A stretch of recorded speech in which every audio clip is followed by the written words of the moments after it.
Hello friends, आज हम बात करेंगे एक मुहावरे से। When there is a gold rush don't dig for gold, sell the शॉवेल्स।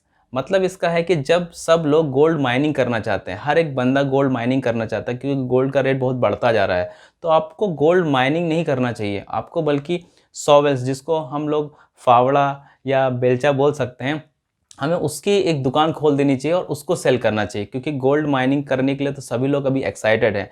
तो आज हमारा जो शेयर्स रहेगा, हमारा जो स्टॉक रहेगा, इसी से रिलेटेड रहेगा। तो जैसा कि हम जानते हैं कि इस बजट में भी रिन्यूएबल एनर्जी पे बहुत ज़्यादा फोकस किया गया है, ग्रीन एनर्जी या क्लीन एनर्जी पे बहुत ज़्यादा फोकस किया गया। जैसे हमने बोला भी है कि जो प्रोडक्शन लिंक्ड जो इंसेंटिव्स है वो भी 4500 करोड़ से बढ़ा के 24,000 करोड़ कर दिए गए हैं। रिलायंस इंडस्ट्री भी ऑलरेडी 75,000 करोड़ नेक्स्ट 3 ईयर्स में इन्वेस्ट करने वाला है। अदानी ग्रीन का जो शेयर्स था वो भी कितना बढ़ चुका है इसी के चलते, क्योंकि अभी सब लोग क्लीन एनर्जी या ग्रीन एनर्जी की बातें कर रहे हैं। 2070 तक हमको, क्योंकि कार्बन एमिशन जो हमारा इंडिया करता है उसको ज़ीरो करना है। तो ये सारे जो पॉइंट्स हैं, अगर आपको और डिटेल में जानना है तो मैंने अपना एक वीडियो बनाया था जिसको आप डिस्क्रिप्शन में जाके देख सकते हैं। तो आज हम बात करेंगे बोरोसिल्स रिन्यूएबल लिमिटेड के बारे में। ये काफ़ी पुरानी कंपनी, हमने बोरोसिल्स का नाम सुना भी होगा। ये 1960 लगभग में स्टार्ट हुई थी, जब ये सिर्फ ग्लास बनाती थी। लेकिन 2010 में इन्होंने स्टार्ट किया सोलर पैनल में जो ग्लासेस बनते हैं उसके लिए। अभी रिसेंटली इन्होंने इसको डीमर्ज कर दिया है बोरोसिल्स से। तो बोरोसिल्स लिमिटेड करके एक अलग कंपनी है, और जो सोलर पैनल्स के जो ग्लासेस बनाती है वो बन गई है बोरोसिल्स रिन्यूएबल लिमिटेड। तो अगर इस कंपनी के स्टॉक मार्केट परफॉर्मेंस की बात करें तो पिछले एक साल में, पिछले 1 ईयर में इसने अराउंड 114% यानी 114% का रिटर्न दिया है। और अगर हम पिछले 5 ईयर्स की बात करें तो अराउंड 208% का रिटर्न दिया, जो कि बहुत ही फंटेस्टिक है। तो आज इसी कंपनी के बारे में हम डिटेल में फंडामेंटल एनालिसिस करेंगे। मैं विजय आपका स्वागत करता हूँ आपके अपने ही चैनल वेल्थ की पाठशाला में। चलिए शुभ आरंभ करते हैं।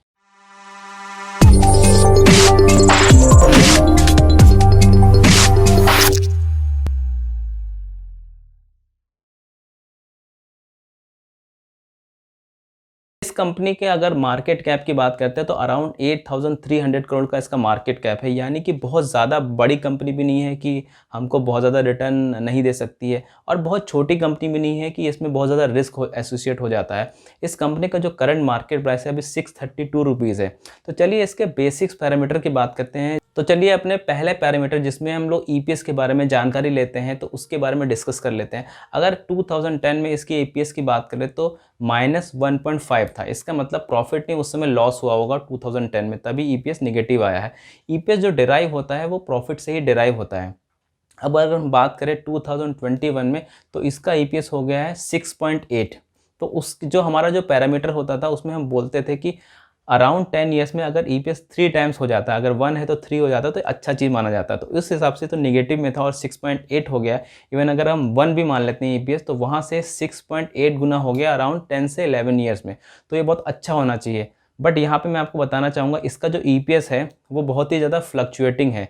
यानी कभी तो ईपीएस 1 हो जा रहा है, कभी 2 हो जा रहा है, तो -0.4 हो जा रहा है, फिर माइनस आ जा रहा है, फिर बहुत बढ़ जा रहा है। तो इसलिए मैं यहाँ पे ईपीएस में इसको फुल मार्क्स नहीं देना चाहूँगा। अब आता है दूसरा point, ROE, return on equity. ये हम बोलते हैं कि कभी भी ये 12% से ऊपर होना चाहिए, और धीरे धीरे अगर बढ़ रहा है या इवन स्टेबल भी है तो भी अच्छी बात होती है। अगर हम इस कंपनी की बात करें तो लास्ट 10 ईयर का अगर हम आरओई की बात करते हैं तो 6% था। फिर लास्ट 5 ईयर्स की बात करें तो 8% था। फिर लास्ट 3 ईयर्स की बात करें तो 10% हो गया। और अगर अभी लास्ट ईयर की बात करें तो 19% है। तो अगर आरओई की बात करते हैं तो यहाँ पे हम इसको फुल मार्क्स दे सकते हैं, क्योंकि पहली बात यह है कि जो लास्ट ईयर है वो 19% यानी 12% से ऊपर है। और दूसरी बात यह है कि धीरे धीरे इसका जितना भी लेटेस्ट डेटा आता जा रहा है तो इनका आरओई जो है बढ़ता जा रहा है। Third parameter, debt to equity ratio. देखिए, डेट किसी भी कंपनी के लिए हमेशा अच्छा नहीं होता है। अगर इस कंपनी के डेट की बात करें तो 71 करोड़ रुपीज़ का डेट है। और अगर इसके हम प्रॉफिट की बात करें तो इसका प्रॉफिट अप्रॉक्सीमेटली 50 करोड़ से 100 करोड़ है। एक एवरेज बताते हैं, क्योंकि इसके प्रॉफिट में भी काफ़ी फ्लक्चुएशन है। बट अगर 50 करोड़ से 100 करोड़ का प्रॉफिट देने वाली कंपनी सालाना, और उस पर अगर 71 करोड़ का डेट है, तो ये बहुत अच्छा माना जाता है कि डेट इतना ज़्यादा नहीं है। और अगर नंबर की बात करें तो जैसे हम बोल चुके हैं कि अगर किसी भी कंपनी का जो डेट टू इक्विटी रेशियो है अगर वो 1 से कम होता है तो हम उसको बोलते हैं कि डेट जो है वो कंट्रोल में, यानी कर्जा बहुत ज़्यादा नहीं है। अगर इस कंपनी की हम बात करते हैं तो 2020 में इसका जो डेट था वो 0.26 था, यानी ये भी काफ़ी अच्छा डेट हो जाता है कि इतना ज़्यादा नहीं है।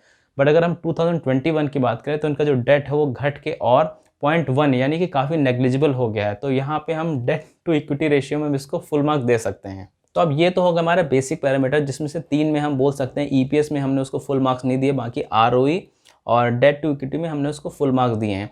अब चलिए इसके कुछ पॉजिटिव्स की बात कर लेते हैं। ये ऐसी कंपनी है जो इंडिया में सिर्फ यही एक कंपनी है जो सोलर पैनल्स के लिए ग्लासेस बनाती है, यानी इसके अलावा और कोई कंपनी अभी इंडिया में तो नहीं है। दूसरा पॉइंट, अब अगर हम इसके सेल्स की बात करें, इसके रेवेन्यू की बात करें, तो जो 77% जो रेवेन्यू है वो उसका इंडिया यानी डोमेस्टिक मार्केट से आता है, और इसके अलावा जो 23% रेवेन्यू है वो उनका एक्सपोर्ट से आता है। देखिए एक्सपोर्ट में ये यूएसए को करते हैं, यूरोप को करते हैं और टर्की को करते हैं। एक्सपोर्ट एक अच्छा इंपॉर्टेंट फैक्टर हो जाता है, क्योंकि इंडिया में मैं ऐसा नहीं बोल रहा हूँ कि क्वालिटी पे इतना ज़्यादा फोकस नहीं किया जाता, क्योंकि अगर आप यूरोप, अमेरिका और टर्की जैसे कंट्रीज़ में अपना एक्सपोर्ट कर रहे हैं, अपना प्रोडक्ट सेल कर रहे हैं, यानी आपको अपना जो क्वालिटी होगा वो ज़्यादा मेंटेन करना पड़ेगा, और ये काफ़ी साल से ऐसा अच्छा परफॉर्म कर रहे हैं। अगर हम लास्ट 3 ईयर्स की बात करें, जो एक्सपोर्ट में जो उनका CAGR है, जो उसकी ग्रोथ है वो अराउंड 33% है, जो काफ़ी फैंटेस्टिक हो जाती है। फोर्थ पॉइंट, देखिए सेल्स एक ऐसा फैक्टर होता है जो बताता है कि आखिर कंपनी के प्रोडक्ट बिक रहे हैं कि नहीं बिक रहे हैं। तो अगर इस कंपनी के हम सेल्स की ग्रोथ की बात करते हैं तो लास्ट 10 ईयर्स के एवरेज अराउंड 18% से 20% की इनकी सेल्स की ग्रोथ हुई, जो बताता है कि प्रोडक्ट इनका मार्केट में बिक रहा है। फोर्थ पॉइंट, अगर हम बात करें बोरोसिल की, जो उनके जो मार्केट शेयर है इंडिया में वो 40% है। तो ये 40% मार्केट शेयर के हिसाब से काफ़ी अच्छा लीडर बन जाता है इंडिया में। आप सोच रहे होंगे कि 60% क्या है, आखिर इंडिया में इंपोर्ट भी तो होता है, तो काफ़ी मटेरियल जो है, काफ़ी ग्लास के जो पैनल्स होते हैं सोलर के, वो इंपोर्ट भी किए जाते हैं इंडिया में। पांचवा पॉइंट, देखिए जो प्रमोटर होता है वो बहुत ज़्यादा इंपॉर्टेंट फैक्टर बन जाता है। अगर हम इस कंपनी की बात करते हैं तो इसके प्रमोटर काफ़ी पुराने हैं, जो जिनके पास अराउंड 4 डिकेड्स का एक्सपीरियंस भी है। छठा पॉइंट, देखिए ये कंपनी काफ़ी इनोवेटिव है। अगर हम बात करें, एंटी सॉइल ऑलरेडी बना चुके हैं, काफ़ी थिनर जो इनके हैं ग्लासेस सोलर पैनल के वो बनाते हैं ये, इवन एंटी ग्लेयर भी बनाते हैं।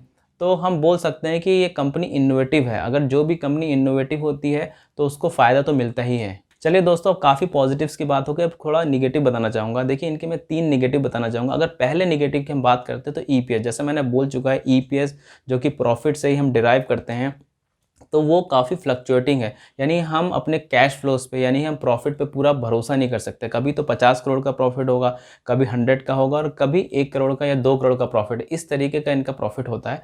तो जो प्रॉफिट है वो काफ़ी स्टेबल नहीं है, तो ये एक निगेटिव पॉइंट हो जाता है।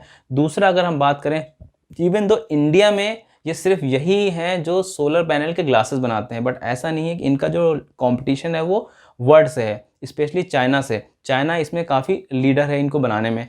अब यहाँ पे हम बात करते हैं कि गवर्नमेंट ने अभी तक कोई ऐसी इंपोर्ट ड्यूटी नहीं लगाई है सोलर पैनल के ग्लासेस पे। हाँ, ये ज़रूर है कि चाइना पे इंडियन गवर्नमेंट ने 21% की इंपोर्ट ड्यूटी लगाई है।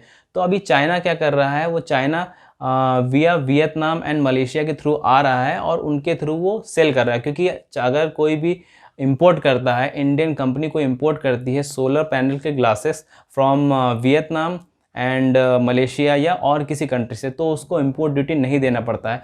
यानी कि ये जो बोरोसिल्स रिन्यूएबल लिमिटेड है वो जो इंटरनेशनल कंपनीज है उनसे कॉम्पीट कर रही है, इवन दो इंडिया में उसका भी कोई कंपटीशन नहीं है। बट हम यहाँ पे ये भी बोलना चाहूँगा कि जो इंडियन गवर्नमेंट है अभी वो स्वदेशी पे काफ़ी काम कर रही है। तो इसके हिसाब से मुझे लगता है कि आने वाले समय में अगर उन्होंने इंपोर्ट ड्यूटी लगाई या बढ़ाई तो इस कंपनी को थोड़ा बेनिफिट हो सकता है। तीसरा निगेटिव पॉइंट, जो पीजी रेशियो, जो पीजी रेशियो होता है price earning divided by growth, यानी प्राइस अर्निंग जितना ज़्यादा होगा और ग्रोथ कम होगी तो ये रेशियो थोड़ा सा ज़्यादा होगा। तो उसके हिसाब से अगर ग्रोथ बहुत ज़्यादा होगी और प्राइस कम हो गया तो इससे क्या होगा, वो जो टोटल मिला के आउटकम आएगा वो कम होगा। तो यहाँ पे मैं सिंपल बताना चाहूँगा, अगर पीजी अगर 1 से कम होता है रेशियो तो ये काफ़ी अच्छा माना जाता है कि इसका वैल्यूएशन इसकी ग्रोथ के हिसाब से काफ़ी अच्छा है। तो अगर हम इस कंपनी की बात करते हैं तो इसका जो पीजी रेशियो है वो 1.74 है, जो 1 से ज़्यादा है। यानी हम बोल सकते हैं कंपनी में ग्रोथ तो है एंड अपॉर्चुनिटी तो है, लेकिन अभी वो थोड़ा कॉस्टली मिल रहा है, यानी कि 632 रुपीज़ अभी थोड़ा कॉस्टली है। लेकिन यहाँ पे मैं ये भी बताना चाहूँगा कि जो कंपनीज़ की बहुत ज़्यादा डिमांड रहती है वो थोड़े कॉस्टली होते ही हैं। तो कंक्लूजन में यही बोल सकता हूँ कि इस कंपनी को हम अपने रडार पर रख सकते हैं, और कंपनी में बाकी सारी चीज़ें अच्छी हैं लेकिन अभी ये थोड़ा सा कॉस्टली मिल रहा है, बट इसको थोड़ा थोड़ा हम इसमें इन्वेस्ट कर सकते हैं। बट कोई भी इन्वेस्टमेंट करने से पहले आपको अपने एडवाइज़र से एडवाइस लेना है, क्योंकि पैसा आपका है, प्रॉफिट अगर होगा तो वो भी आपका होगा, लॉस होगा तो वो भी आपका होगा। वीडियो कैसा लगा लाइक का बटन दबा के उसको बताइएगा, फैमिली एंड फ्रेंड्स के साथ उसको शेयर कर दीजिए, और अगर अभी तक चैनल को सब्सक्राइब नहीं किया तो प्लीज़ सब्सक्राइब कर दीजिए। Thank you so much for watching this video. Remember one thing, learning is earning. जय हिंद।